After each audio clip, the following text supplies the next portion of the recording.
Are we ready? Yes, we are. Woo! We're back to hiding behind a closed door in the hope that we don't hear any knocks at the door or any dramas while we record. We have kids. There's nothing else we can say. Yeah. I'm sure we other have people, children. Yeah, I'm sure other people with children will know the joy of trying to do stuff that doesn't involve them when they're still, awake. Okay. Yeah. So, yes. Yeah. Oh, God. Not really much to talk about tonight, is there? No, it's, I'm not going to say anything about the weather. Oh, you told me I couldn't even mention the weather. Oh, God. Oh. It's a balmy evening. Now, let's get on with the podcast. Epic fail. What the... History. Hello and welcome to the What the History podcast, your fortnightly bits of bizarre history that will make you say, what the history? I am Trevor Holland. And I'm Suzie Holland. And in a bit of a special... I know it's not really a special episode, but it's something a bit It's always special. Every episode is special. That is true, but tonight we actually have stories that are somewhat related, which I'm glad about because it's going to make my segue really, really easy. And we didn't plan it this way either. It just sort of happened. I didn't even know I was going to do this subject until I went, you know what? I want to find out about this. So I'm going to tell you guys all about this. Woohoo. This being... Okay, I'm going to set the scene. Another set the scene one. You guys love this, I know. Picture a Sunday night in America around 8 p.m. in 1938. Okay, you got that? Cool. Families sitting around the old familiar and friendly radio, listening to sitcoms, radio serials, and various advertisements. Dad sitting in his easy chair with a pipe and a cup of tea. The kids are playing with toys on the floor, and Mum's having a quiet sit down, or still bustling around the kitchen, or maybe having a sneaky wine. I know which one I'd probably be doing. Most people that night were listening to a ventriloquist by the name of Edgar Bergen and his dummy, Charlie McCarthy, on the radio station NBC. And after Edgar's show was over, some switched over to CBS, another radio station. What they were listening to shocked them to the core. They were listening to an eyewitness account of a Martian invasion in New Jersey. What the indeed. What they were really listening to was a radio dramatization of 23-year-old actor and director Orson Welles and his fellow actors from the Mercury Theatre reading H.G. Wells's book War of the Worlds, and a dramatization based on that. But those who didn't turn over to CBS until 8:12 p.m. didn't know that, as Orson had begun at 8 p.m. and he had clearly advised his listeners that it was a dramatization and not to be taken seriously. In fact, the announcer introducing the dramatization states, and I quote, "The Columbia Broadcasting System and its affiliated stations present Orson Welles and the Mercury Theatre on the air in War of the Worlds by H.G. Wells." End quote. Intro music plays, and then Orson began reading from the script, which was taken from the book. The dramatization is interrupted by an announcer reading a weather report for some reason, and then the announcer advised the listener that they are cutting to the Meridian Room at the Park Plaza Hotel in downtown New York, where they were going to be entertained by the music of Ramon Raquello and his orchestra. Then the announcer interrupted the music to bring in a report from the Intercontinental Radio News of an object hurtling through the sky from the direction of the planet Mars, and it's coming towards Earth. The music begins again and is interrupted by the announcer asking the observatories to keep an eye on Mars. More music plays, and then an interview with top astronomer Professor Pearson of Princeton University, who advises listener that the chances of any living intelligence on Mars is 1,000 to 1. The interview is interrupted by yet another bulletin advising that 3 explosions have been noticed on Mars, and the listener hears about a meteorite crashing into a farm in Grover's Mill, New Jersey. More music plays, and then the listener gets taken to Grover's Mill to Wilmouth Farm, where the eyewitness account tells that there is something half buried in a pit, looking like a huge cylinder and not a meteorite, with a humming emanating from the inside. Then we have the clincher. The lid of the object is removed by what's inside, and two big black eyes and silver tentacles are seen by terrified onlookers.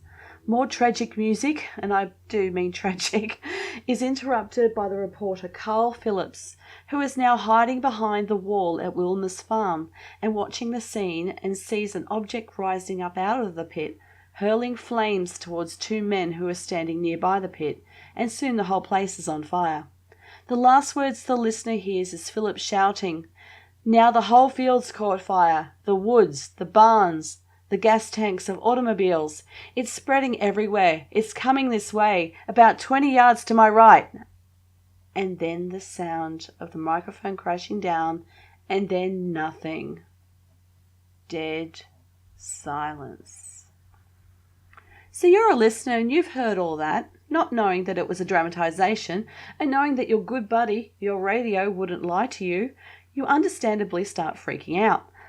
This has been all you have listened to for the past 15 minutes. If you're still listening and haven't got your family in makeshift shelters or in hiding, it's announced at around 24 minutes and 42 seconds into the broadcast that the objects are from the planet Mars and intent on invasion. You notice your neighbours gathering outside with wet towels over them in case of a gas attack, some screaming, some calling the police, some getting into their cars, and lots of confusion. Armies attack the aliens, only to be useless, with the now named heat ray, as per the eyewitness accounts, surrounding Wilmer's farm, and now the Martians were out of their cylinders and on the move. It's gone down in history, but by the next day, Happy Halloween, this broadcast made Orson Welles a household name and the most talked about in America, due to the mass hysteria from the radio listeners who didn't get the memo that it was a dramatization. There were outcries of how something so frightening should not be on radio, with many people allegedly being interviewed from all over America about what listening to the dramatization had done to them and their families. This ranged from the person who told the New York Times, which carried the headline, "Radio Listeners in Panic, Taking War Drama as Fact, Many Flee Homes to Escape Gas Raid from Mars, Phone Calls Swamp Police at Broadcasts of Wells Fantasy." And these reports, one of them said that a woman in Indianapolis raced into a church and interrupted the service screaming, "New York destroyed! It's the end of the world! You might as well go home to die! I just heard it on the radio!" To various people expressing indignation, summed up by Warren Dean of the American Legion, who told the New York Times, and I quote, "I've heard a lot of radio programs, but I've never heard anything as rotten as that. It was too realistic for comfort. They broke into a dance program with a news flash. Everyone in my house was agitated by the news. It went on just like press radio news." End quote. Some churches held end-of-the-world prayer meetings, and a person from Ohio asked the New York Times switchboard, "What time will it be at the end of the world?" Which I thought was a bit strange. Mm-hmm. Yes, and the aliens are going to attack at about 9:05. Okay, everyone? Okay, back to a quote here from Samuel Tishman from Queens. He allegedly commented, "I came home at 9:15 p.m, just in time to receive a telephone call from my nephew, who was frantic with fear. He told me the city was about to be bombed from the air and advised me to get out of the building at once. I turned on the radio and heard the broadcast, which corroborated what my nephew had said. Grabbed my hat and coat and a few personal belongings and ran to the elevator. When I got to the street, there were hundreds of people milling around in panic. Most of us ran towards Broadway, and it was not until we stopped taxi drivers, who had heard the entire broadcast on their radios, that we knew what it was all about. It was the most asinine stunt I had ever heard of." End quote. Now, apparently there are also stories of suicide attempts and people jumping off buildings to escape the alleged invasion, and also people being treated for shock at nearby hospitals. So we get the widespread panic, and Orson Welles commenting afterwards in amazement, and I quote, "We've been putting on all sorts of things from the most realistic situations to the wildest fantasy, but no one ever bothered to get serious about them before. We just can't understand why this should have got such an amazing reaction. It's too bad that so many people got excited, but after all, we kept reminding them that it wasn't true. People were wanting to shoot Orson on sight, and he was everywhere, and he just made the cover of Time magazine a few months before. He was more famous, or infamous, than ever. But what if the reports of the widespread panic were untrue?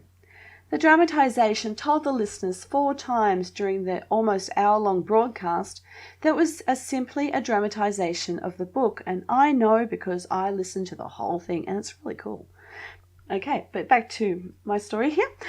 In the 2000s, historians and sociologists were looking into the mass hysteria claims, and in 2010, Professor of Communication Studies at American University in Washington, D.C., W. Joseph Campbell, stated that the news coverage of the event was, and I quote, almost entirely anecdotal and largely based on sketch wire service roundups, that the news coverage of the event emphasized breadth over in-depth detail, end quote.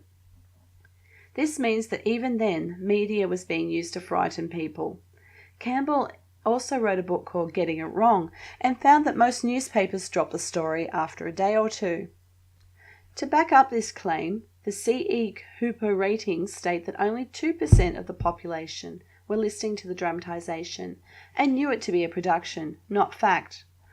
For the reports that people were taken to hospital for shock etc. after the dramatisation, a report done on 6 hospitals in the New Jersey area, not one hospital had any record of people being brought there to be treated on account of the dramatisation. So, why did the newspapers make such a big deal out of it?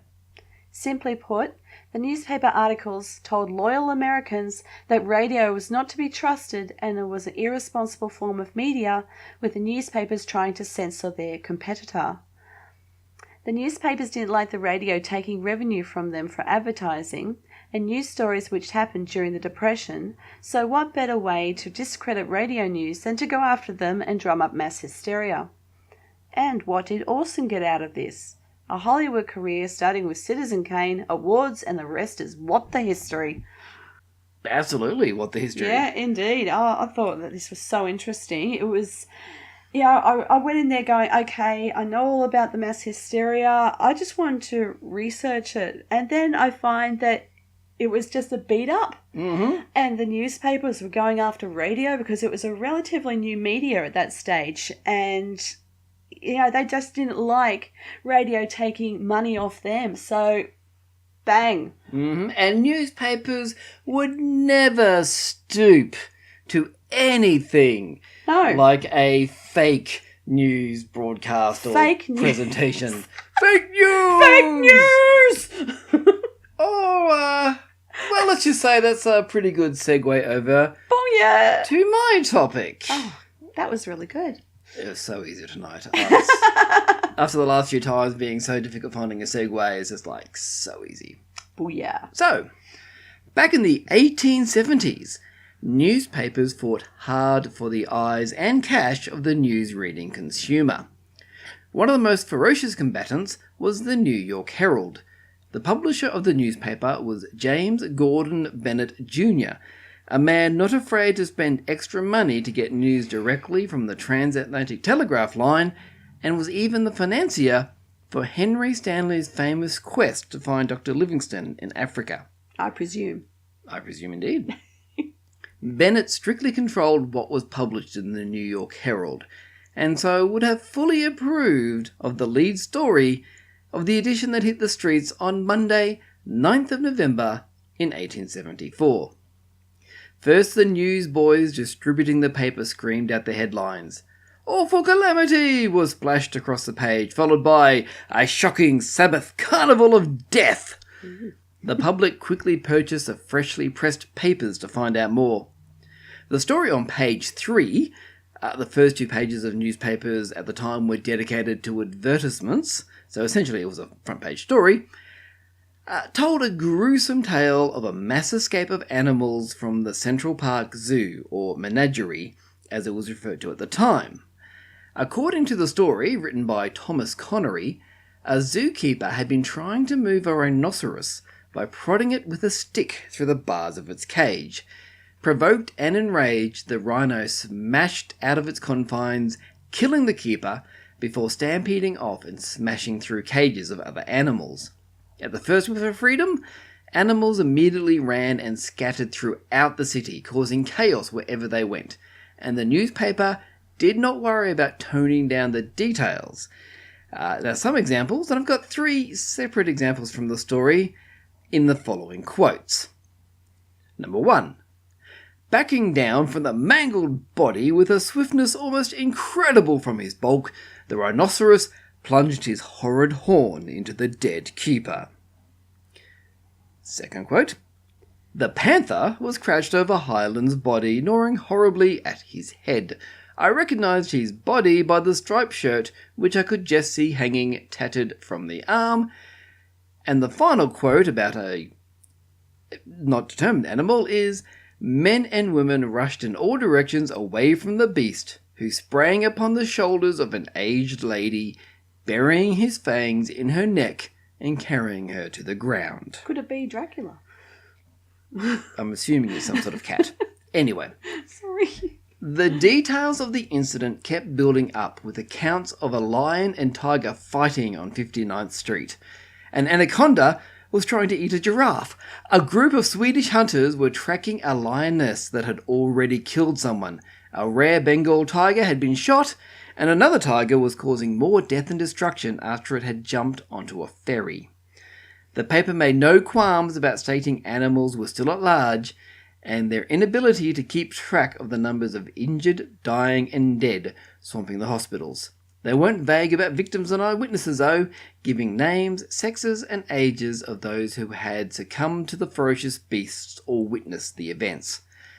Comments about police armed with revolvers and people trapped and encircled were printed in bold, all-caps type, and the story was updated in later editions of paper during the day. At the end of the article, in small type, was the following. Quote, of course, the entire story given above is pure fabrication. Not one word of it is true. Not a single act or incident described has taken place. It is a huge hoax, a wild romance, or whatever other epithet of utter untrustworthiness our readers may choose to apply to it. It is simply a fancy picture which crowded upon the mind of the writer a few days ago while he was gazing through the iron bars of the cages of the wild animals in the menagerie at Central Park. End quote. So happy ending, right? Wrong. Funnily enough, not many people, including workers at the New York Herald, had read the entire story before reacting. Men dropped the paper to hurry to their homes and arm themselves for protection against the beasts. Other papers dispatched reporters, also armed, to catch up on the breaking story. Parents kept their children home from schools and rushed to police stations demanding updates and appropriate responses. It was reported that even the editor of the New York Times was spotted leaving his home brandishing dual pistols and ready for anything. That New York Times. As the truth came out, and the armed mobs retired from the streets, the reaction to the article was not very positive. Other papers condemned the New York Herald. The New York Times printed letters from readers, who claimed they had been terrified and stated that the article was a, and I quote, intensely stupid and unfeeling hoax, end quote, and that if, quote, charming sketches of dead children and dying old ladies do not move the reader to roars of laughter, his sense of fun must be somewhat different from that which the proprietor or editor of the New York Herald has been endowed. End quote. The Galveston Daily News added, quote, Bennett had better recall Stanley from the interior of Africa. He is the crack lion shot of the Herald establishment and should be at home to protect it. End quote. The New York Times even teamed up with a group of concerned citizens and paid a visit to the district attorney's office to find out if any charges could be laid against the Herald for its irresponsible behaviour. A promise was made to investigate, but no charges were ever laid. As for the New York Herald, they expressed surprise at the reaction and followed up with an article titled Wild Beasts, which pushed for improvements to safety standards at the zoo. The Herald did not see any appreciable changes in sales figures from their hoax. However, improvements were made to increase the security and safety at the zoo. So I guess you can say this was a slight win to be remembered in What the History. Mm-hmm. Yeah. Yeah. So that actually seems like that was a genuine panic as opposed to the made-up panic from War of the Worlds. That's right. Absolutely. And so if you want to find out more about that, you can check out our references. Yes, I have lots of them. All the links are just down below in the podcast description, unless you're watching this on YouTube, in which case there will be a link to a page with the links. Oh, That's the way it and works, you'll see okay? all those wonderful pictures and photos of Orson getting right into his delivery. His photos look so passionate. And if you would like to get in touch with us, it's super duper easy. You can head to our homepage at wthpod.rufusproject.com and leave a comment below this episode. You can find the What the History podcast page on Facebook. We're at pod_what on Twitter, or use the hashtag WTHpod, or send us an email to wthpod@rufusproject.com. We would love to hear from you. We would. Yes. We love hearing from people. We love you guys. It's awesome. I love responding to people on Facebook. I do. Yeah. You know, I do it too as well. I know. You know, people liking my photo. Thank you for those who liked my photo. It's a lovely photo. So, on that note, I hope you have enjoyed tonight's episode, and we will be back in a couple of weeks' time with 2 more bizarre bits of history to make you say, What the history. Good night, everyone. Catch you later. The chances of anything